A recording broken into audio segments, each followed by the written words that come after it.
Bonjour à tous et bienvenue sur Crypto Signal. Aujourd'hui, on va aller étudier principalement de l'action de prix, pas forcément de news majeures ni de sujets à traiter en particulier aujourd'hui. Donc voilà, on va faire ça tranquillement. Là, on est sur le Bitcoin face au dollar, comme d'habitude en daily. J'en profite pour vous dire de mettre un pouce bleu et éventuellement nous rejoindre sur le Discord. Ne pas hésiter à vous abonner si c'est pas déjà fait. On est toujours dans ce biseau. Biseau descendant qui est une figure plutôt bullish.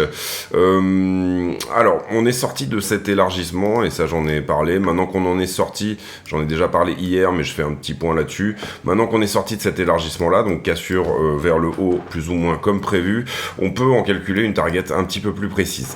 Et c'est là que ça devient un petit peu intéressant, c'est-à-dire que en général un élargissement on prend la totalité de la figure, c'est-à-dire vous comprenez l'amplitude totale qu'on reporte ici au point de cassure. Et là, je vous ai noté la target de l'élargissement ici. Je trouve que ça colle plutôt pas mal avec cette résistance-là qui nous a repoussé par le passé. Ça veut pas dire qu'on va pas passer au travers, mais c'est un super endroit de take profit éventuellement pour ceux qui sont en longue sur ce mouvement-là. Et ça colle plutôt bien également. Alors pour un biseau tout court, la plus grande figure que vous voyez là, en général, on essaye de dire que ça va prendre le haut du biseau. Donc la plus grosse target ici, elle serait de 31 000 $. Cela dit, beaucoup de traders utilisent la deuxième vague comme target pour avoir des meilleurs résultats. Et donc personnellement, voilà, je pense que ici, il y a de quoi éventuellement se dire qu'on pourrait se faire rejeter. Cela dit, ou en tout cas que c'est un bon endroit pour rentabiliser le trade et prendre profit, à savoir 29,4 ici. Personnellement, c'est comme ça que je vois l'histoire. Bien évidemment, je vous invite à avoir votre propre vision des choses, si le cœur vous en dit. On fait d'abord les grosses time frames. Ethereum BTC qui est toujours à la latéralisation là depuis 3-4 jours, suite à une baisse relativement conséquente, mais toujours dans une structure haussière pour l'instant à ce stade. Ethereum contre dollar qui peine à regagner son support, donc ça serait vraiment pas très bon si jamais on avait un rejet ici sur la zone sur Ethereum. Ça voudrait dire éventuellement revenir retest le bas du biseau. Cela dit, sur Ethereum contre dollar, on avait à peu près le même genre de figure. Je vais vous la dessiner tout de suite. Globalement, on va prendre ici une pente qui est quand même un peu plus importante que sur BTC, et vous voyez qu'on avait ici une sorte de... On va y arriver. Quelque part par là. Voilà, une sorte de canal descendant, on va appeler ça comme ça. C'est pas vraiment un élargissement là pour le coup. On voit qu'on descend plus ou moins quand même dans quelque chose de parallèle, peut-être très légèrement élargi. On avait ici cette target et vous voyez que pour le moment on se fait rejeter. Hein. Celle-ci elle n'a pas repoussé. Maintenant, si on essaye d'aligner un petit peu mieux. Voilà, pour moi, on est encore dedans. On n'a pas de confirmation ici sur Ether. Et pour moi, c'est très important en daily de repasser au-dessus des 1746. Et pour le moment, hier, ça a donné un échec. Donc, on va voir ce que ça donne aujourd'hui. Cela dit, je suis très confiant sur le fait que Ethereum va surperformer BTC, mais bien entendu pas non plus de certitude à ce sujet. On voit ici l'Ethereum dominance qui est plus ou moins dans une structure haussière également en daily, donc tout ça est extrêmement encourageant. Ça fait un petit moment qu'on n'a pas regardé la stablecoin dominance. Stablecoin dominance, c'est bien entendu c'est l'indice du cash en crypto, hein, tout simplement. Voilà, quels sont les gens qui sont sortis, est-ce qu'ils sont en cash et est-ce que à ce stade on peut éventuellement estimer que la stablecoin dominance est l'inverse, un peu le Dixie de la crypto. On voit ici très bien la structure haussière, on voit très bien également la résistance sur laquelle pour l'instant on se casse la tête. Donc ça c'est plutôt une bonne chose. Si jamais on considère que tout ceci est un bear flag sur la stablecoin dominance, sous-entendu on est dans cette structure parallèle haussière et qu'on va continuer le mouvement derrière, et ben ça collerait plutôt pas mal avec d'autres targets également qu'on a. Alors c'est-à-dire que ici pour un bear flag on peut tout à fait faire des analyses techniques sur la dominance. Hein. On reporte ici pour un bear flag l'amplitude du mât reportée en haut du flag, et en l'occurrence vous voyez que ça nous donne un retest ici de cette résistance historique. Support historique plutôt. Support historique, pourquoi? Alors là c'est moins propre parce que là j'ai le BUSD dedans, mais globalement quand on regarde La structure ici, depuis il y a désormais 2018, ceci est le canal d'adoption des stablecoins, c'est-à-dire que les stablecoins sont de plus en plus adoptés, d'accord. À chacune des visites des points bas sur ce canal, vous avez tout simplement un bull market. À chacune des visites du point haut de ce canal, vous avez un bear market, et ça coïncide pile poil avec les dates. Donc on peut estimer que ce canal d'adoption de la stablecoin dominance pourrait continuer. Sous-entendu, retour en bas et avec une stablecoin dominance autour des 8%.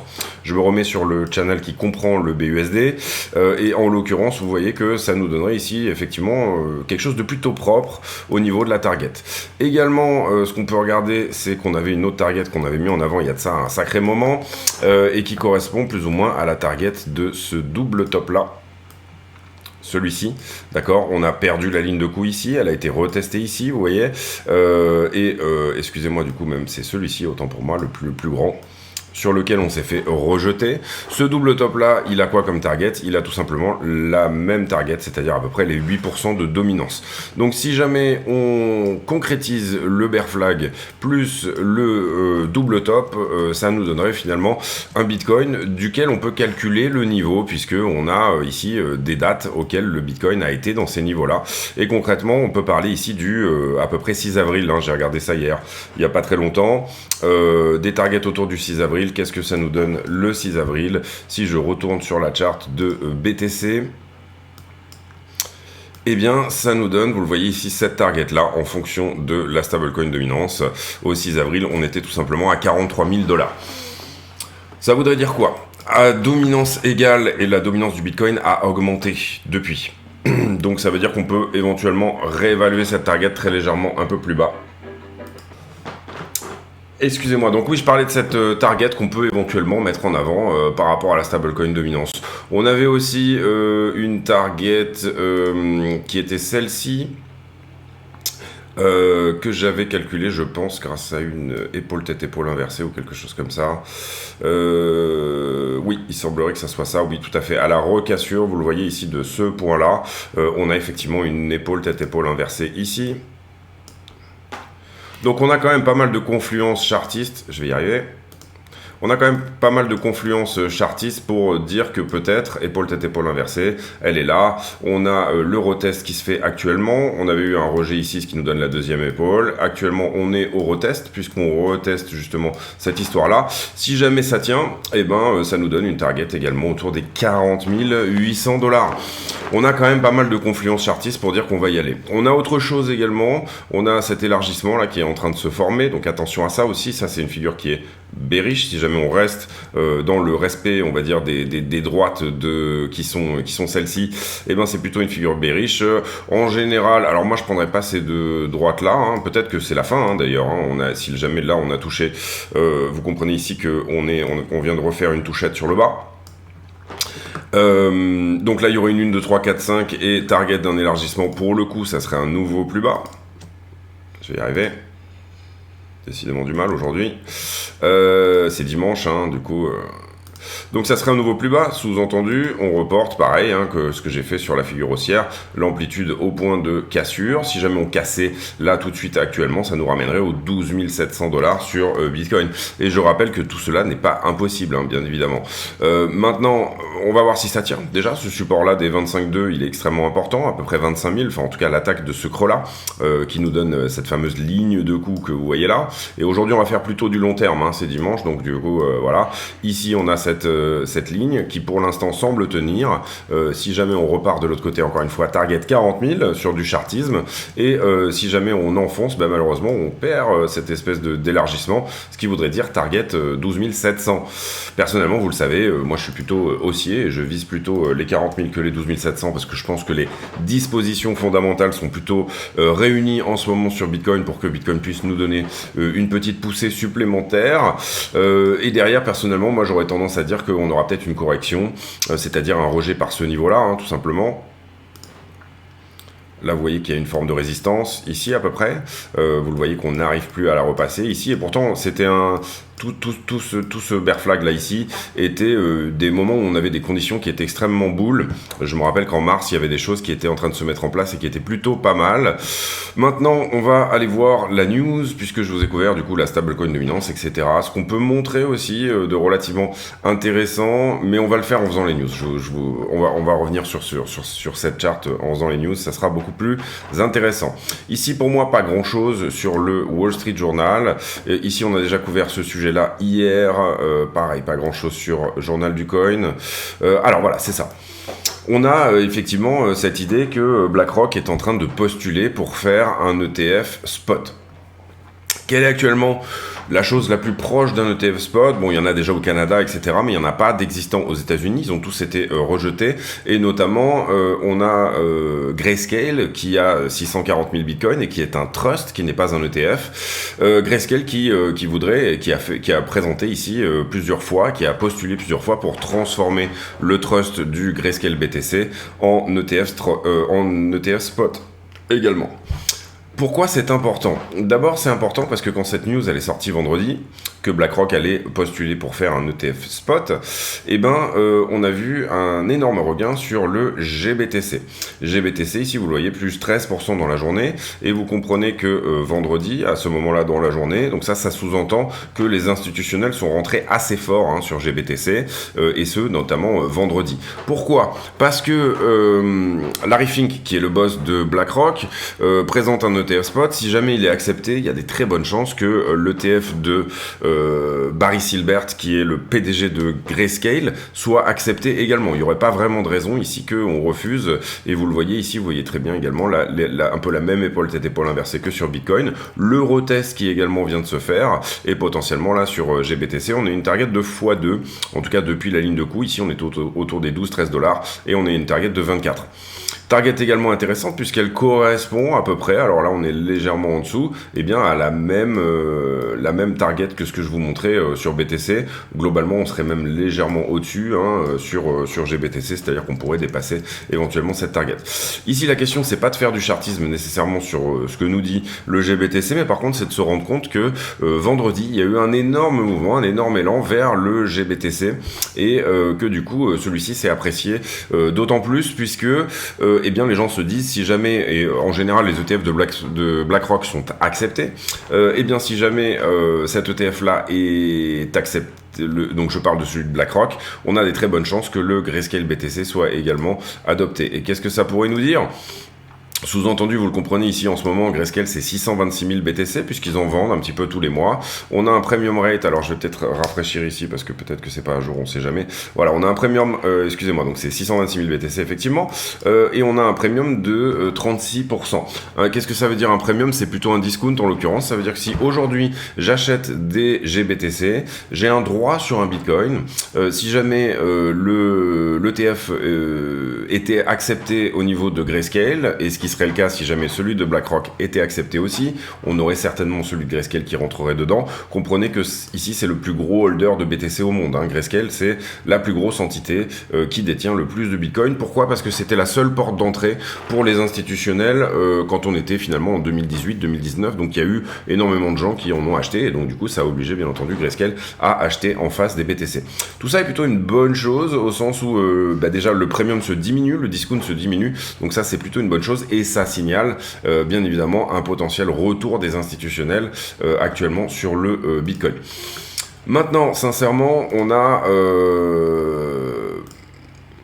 on va dire que BlackRock, c'est pas non plus un bisounours. Il faut pas croire ici que BlackRock ne va pas manipuler le prix. Il faut pas croire que c'est une excellente chose nécessairement pour Bitcoin. Par contre, c'est une porte d'entrée extrêmement intéressante pour les institutionnels, et un ETF spot aurait un effet sur le prix. C'est-à-dire que si jamais, c'est comme le gold, d'ailleurs BlackRock a, je crois, les 3 plus gros ETF sur le gold au monde, mais c'est comme le gold au moment où finalement ça reste du Bitcoin papier, mais ça vous donne le droit effectivement sur un Bitcoin, donc du coup ça oblige BlackRock à acheter effectivement des BTC et ce au spot. Donc si on avait une adoption massive des institutions, ça obligerait, et que cet ETF soit effectivement accepté, ça obligerait à une action de prix sur le spot qui est l'action de prix, on va dire, la plus saine pour un rallye, et on parle ici d'un éventuel très gros rallye. À partir du moment, et ça je l'avais montré, où ne serait-ce que, je crois que j'avais regardé si il y a à peu près 2 ou 3 000 milliardaires dans le monde, si toutes ces personnes-là prenaient 1% de leur richesse et les allouaient au Bitcoin, et là on parle que des milliardaires, on parle même pas des institutions, je ferai peut-être une vidéo là-dessus pour être beaucoup plus précis sur toutes ces histoires-là, eh bien on considère que Bitcoin serait bien au-delà des 150 000 $. Donc c'est vraiment intéressant de regarder ça. Excusez-moi. Donc du coup, voilà, c'est extrêmement intéressant de comprendre que ne serait-ce qu'une toute petite partie des institutions, si jamais elles allouaient à la crypto ou au Bitcoin une partie de leur capital, ça serait extrêmement bénéfique. Sur le prix, je pense qu'il faut 100 millions de dollars actuellement, à un prix à peu près de 25-30 000 $. 100 millions pour pousser le prix de 1000 $. Donc vous comprenez que 100 millions, c'est pas beaucoup hein, à l'échelle de la market cap, bien sûr, ça, ou à l'échelle d'une personne, ça peut représenter quelque chose de relativement énorme, mais à l'échelle de BlackRock, qui a quasiment 10 trillions de assets under management, donc de l'argent des autres qu'ils vont gérer, l'OPM qu'ils vont gérer, eh bien à ce moment-là, bien entendu, vous comprenez que ça pourrait effectivement catapulter le prix assez haut. Ensuite, ici, alors on va pas parler de l'Ukraine aujourd'hui, mais je pense que je vais faire une vidéo dédiée également sur le timing en Ukraine et qu'est-ce qui pourrait éventuellement se passer, les BRICS, etc. On en a déjà fait beaucoup, mais je pense qu'il y aura une petite mise à jour à faire en ce moment. Et Blinken qui rencontre le ministre chinois des Affaires étrangères dans un voyage qu'il fait à Pékin. On a déjà regardé le calendrier économique de la semaine prochaine, et là on a cet article qui est relativement intéressant. Pourquoi il y a 2 chances sur 3 que les actions US soient plus hautes en décembre. Là on parle plus ou moins du Dow Jones, donc les bonnes grosses actions industrielles, et finalement comment est fait finalement cet article, sur quoi est basé cet article. Eh bien c'est sur des tas de facteurs, au début comment s'est passé la première moitié de l'année et comment pourrait se passer la deuxième. On a fait des datas depuis 1897, donc on parle ici de 130 ans. Et en fonction de tous ces facteurs-là, est-ce que vous le voyez, est-ce que c'est la 3e année de la présidence? Est-ce que l'inflation était plus basse l'année d'avant, etc. Tout ça sont des critères. Vous voyez que ces critères-là nous donnent 2 années sur 3 quasiment à chaque fois, 66% de ces années-là. On a la moyenne qui est ici, 67% exactement, de chances que on ait effectivement un niveau plus haut que le niveau actuel en décembre prochain. Ce qui ne veut pas dire qu'il n'y aura pas, bien évidemment, du mouvement sur la route, mais sur une base statistique, je trouve que c'est relativement intéressant de prendre tous ces critères et de regarder. Effectivement, j'ai trouvé que cet article était relativement intéressant. Moi, j'ai ma vision des choses sur les actions. Je n'ai pas de temporalité là-dessus. Je pense que le point bas n'est pas trouvé sur les actions. Autant je pense qu'il est trouvé sur Bitcoin, autant je ne pense pas qu'il soit trouvé sur le S&P 500. Mais eh bien, on a des bonnes chances qu'en décembre, on soit potentiellement à des niveaux plus hauts que ceux auxquels on était le 1er juin. Liquidité pour terminer cette vidéo. Vous voyez qu'on a très peu liquidé puisque c'est le week-end, c'est le dimanche. Il y a assez peu de mouvements puisque en fait le dimanche maintenant on n'a plus tous les systèmes qu'il y avait avant. Maintenant que la crypto a été quand même relativement pas mal débancarisée, on a seulement un tiers de ces liquidations qui se font sur Bitcoin et Ethereum. Donc très peu de liquidations et très peu sur Bitcoin et Ethereum, tout simplement parce que les actions de prix ont plutôt été à plat hein, sur ce dimanche. Ce qu'on peut dire également en regardant le carnet d'ordre, eh bien c'est que on est effectivement complètement à plat. Moi, ce qui m'intéresse là, c'est de voir qu'il y a des ordres qui effectivement se sont faxés suite à cette hausse de prix hein, qui a eu lieu globalement il y a de ça 2-3 jours, enfin qui a commencé il y a 2-3 jours. Eh bien, on a des ordres qui sont venus se rajouter à l'achat. On a dû passer pas mal de momentum, vous le voyez, pour absorber ces ordres à la vente. Hein. Là, on regarde le marché spot et ici, on a désormais des ordres qui peuvent éventuellement aider le prix à rester sur son palier actuel. Les marchés en levier, vous voyez que le funding est complètement à plat. On a ici effectivement une augmentation du prix. Donc ça veut dire qu'on est quand même plutôt shorté sur la zone, en tout cas depuis ce plus bas là. On avait été beaucoup longué sur cette structure là, donc c'est un petit peu le problème. On avait rajouté ici beaucoup de longues. Et puis là finalement on est quand même plutôt shorté encore une fois sur la zone. Si jamais on regarde un petit peu plus en détail ce qui s'est passé depuis hier, eh bien j'ai ici quelques longues qui sont rentrées sur ce mouvement là. Donc on pourra avoir un petit mouvement ici comme ceci, vous voyez que le prix descend mais le funding augmente, ça veut dire que j'ai beaucoup de longues qui essayent ici d'attraper le mouvement en cours, et puis ensuite après ça se tient. Donc voilà, on peut rajouter un point de longue, un petit tour sous la structure à venir faire potentiellement, et personnellement je pense que c'est vraiment plus ou moins plus ou moins likely, plus ou moins probable que tout ça arrive. J'ai un peu de mal, désolé. Je vous le montrerai peut-être après, on reviendra sur la plus petite structure, mais gardez ça en tête, je vous montrerai ça tout à l'heure. On va désormais aller faire les marchés en levier sur Ethereum, où sont les niveaux intéressants et qu'est-ce qu'il se passe là-dessus. Et en l'occurrence sur Ethereum, on avait surtout rajouté du short et on avait effectivement rajouté du long sur la structure aussi.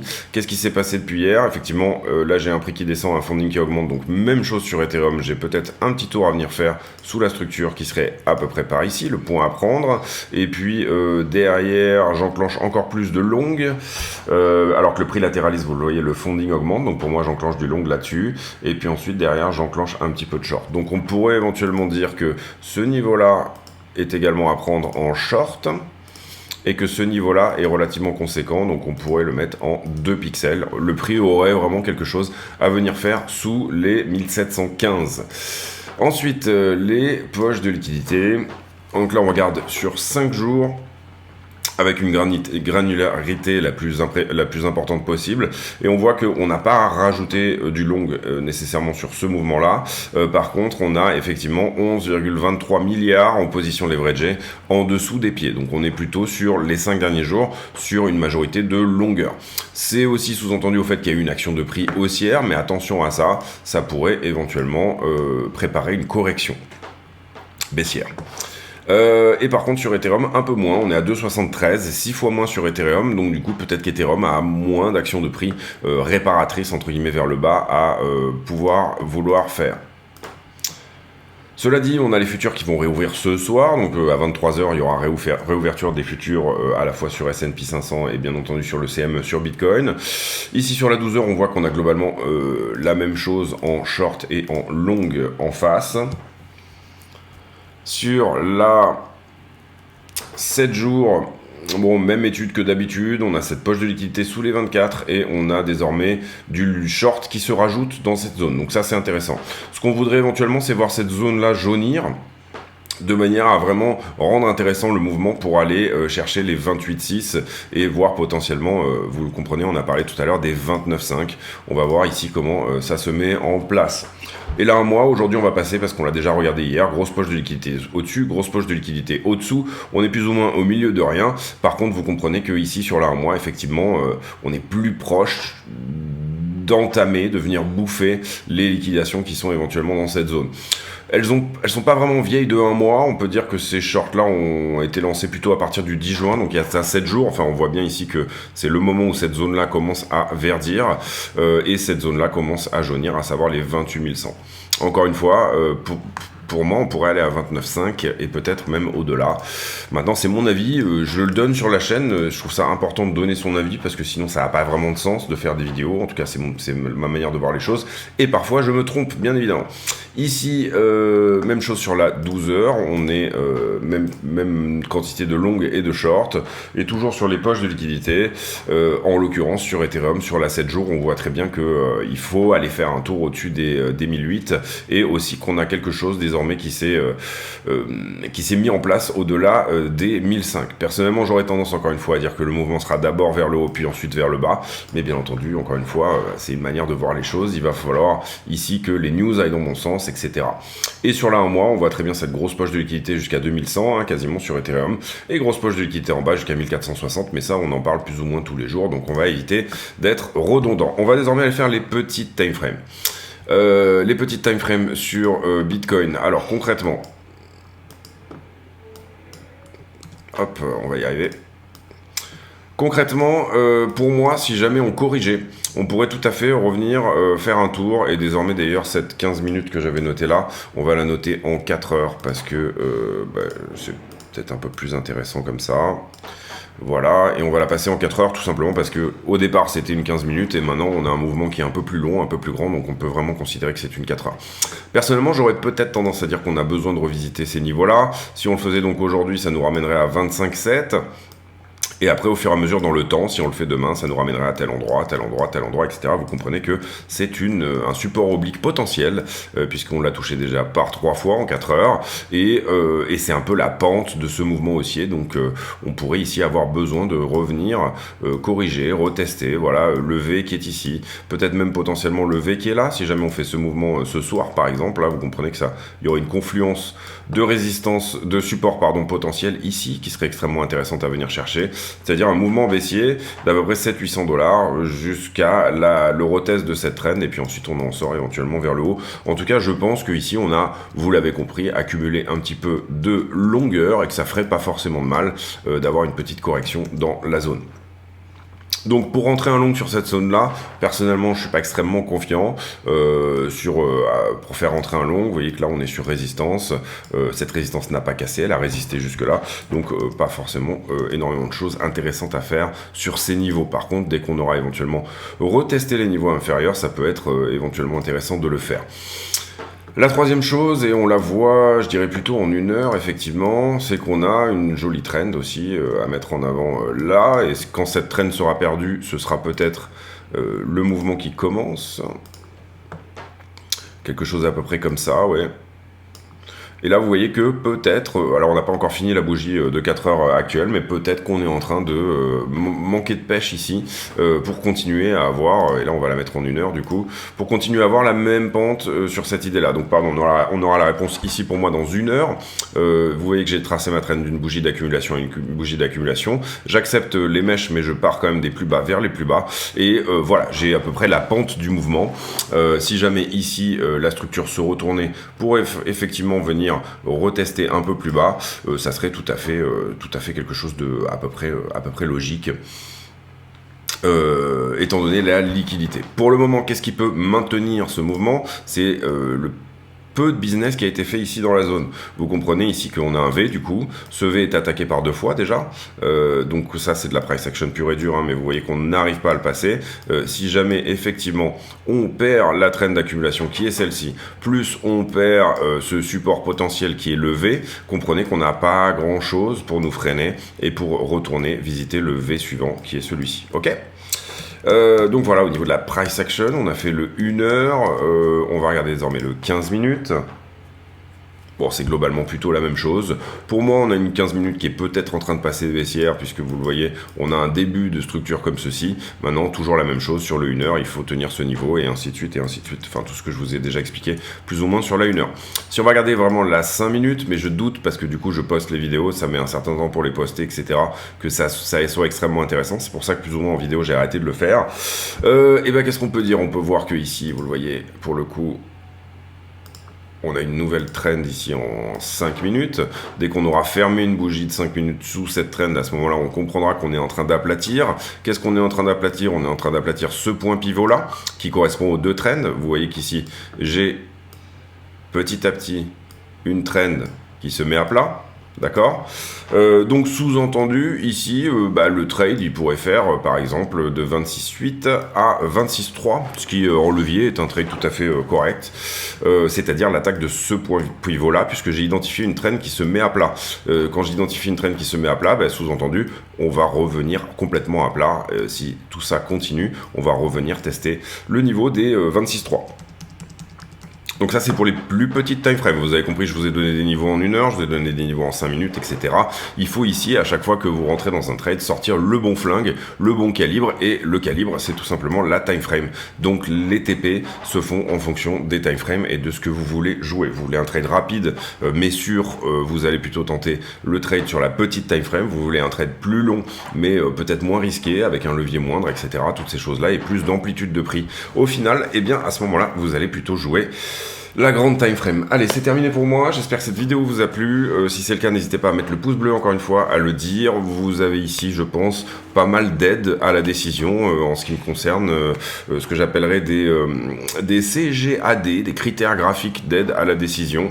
Globalement, vous comprenez que le contexte régulation est pas génial, mais il est dans les prix, hein, ça y est maintenant, dorénavant. Vous comprenez aussi que cette news autour de l'ETF BlackRock est plus ou moins une bonne news, mais attention quand même, parce que BlackRock, on parle ici de mettre le loup dans la bergerie, donc ça, il faut vraiment bien le comprendre aussi. Et puis voilà, c'est un petit peu tout pour moi. J'ai pour habitude, en fin de vidéo, de poser une question à la con, c'est-à-dire une question qui n'a rien à voir avec le prix du Bitcoin, et aujourd'hui, ça sera une citation ou un proverbe que vous aimez bien, donc mettez en commentaire une citation ou un proverbe que vous aimez bien, voilà, ça permet de partager. Moi, j'adore les proverbes, les citations, ce genre de choses, parce que je pense que les gens qui les connaissent ne peuvent pas être foncièrement méchants, et que aussi les proverbes pour moi c'est le temps a permis aux anciens de déterminer des choses qui sont plus ou moins des vérités absolues, et voilà, ça fait partie pour moi du fait d'acquérir, quand vous connaissez les proverbes, vous acquérissez quelque part la sagesse des anciens. Voilà, c'est tout pour moi aujourd'hui, je vous souhaite une très bonne journée à tous, on se retrouve demain pour une nouvelle vidéo, d'ici là portez-vous bien, à très bientôt, ciao.